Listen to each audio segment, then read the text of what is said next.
गीतारे भगवान कहिछंती जद भावम तद भवति।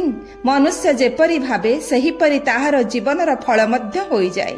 आमर चिंता भावना दृष्टिकोण आम कार्य को गढ़ी थाए आउ आम द्वारा हेउथिबा कार्य आम सफलता को निर्देश करिथाए। सहज भावरे कुहा जाए जादृशी भावना तादृशी सिद्धि। सकारात्मक भावना मनुष्य को आगको बढ़िबाकू शक्ति देला बेले नकारात्मक भावना आगको बढ़िबाकू थिबा पथ को अवरोध करिथाए। भावना बदलिले जीवन बदली जाए। चिंता शुद्ध होई गले सिद्धि निश्चय हुए। मन जहा थरे धरी रखे जीवन ताहाकू ही घटाई दिए। पुराण को देखिले आमे जानिबा अनेक उदाहरण। प्रहल्लादंक मनरे एकाकार भावना थिला नारायण सर्वत्र एपरिक स्तंभरे मध्य अछंती। हिरण्यकशिपु पाई स्तंभ फाटी नरसिंह आसिले। आउ गोटे उदाहरण मृकंड मुनिकर पुत्र मार्कंडेय आयुष मात्र 7 वर्ष किंतु पिता बतई देले शिवंकर शरण जीवा पाई। मार्कंडेय मुनिकर दृढ़ विश्वास हैला जम तांको कदापि नै पारिबे नाही। आयुष समाप्त हेबा दिन सिद्धा जाई जाबड़ी धरिले शिवलिंग को। महाकाल रूपी शिवं को मार्कंडेय दृढ़ भाव रे आलिंगन करिथिबारु काल रूपी जम अटकी गले।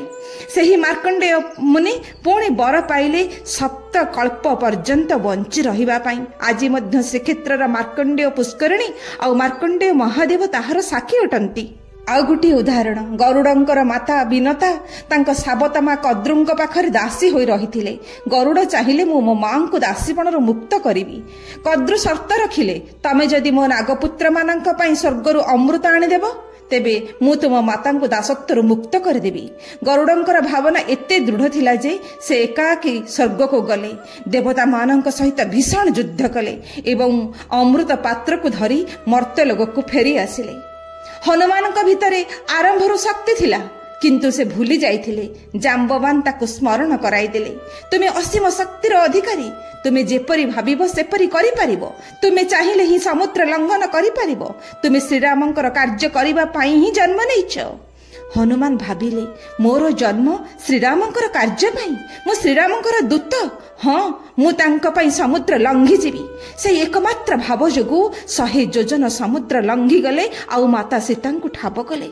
आमे जेउ कथा मनरे भाबू मन जहा आकार नहीं जाए जीवन सही परी गढ़ी होई जाए।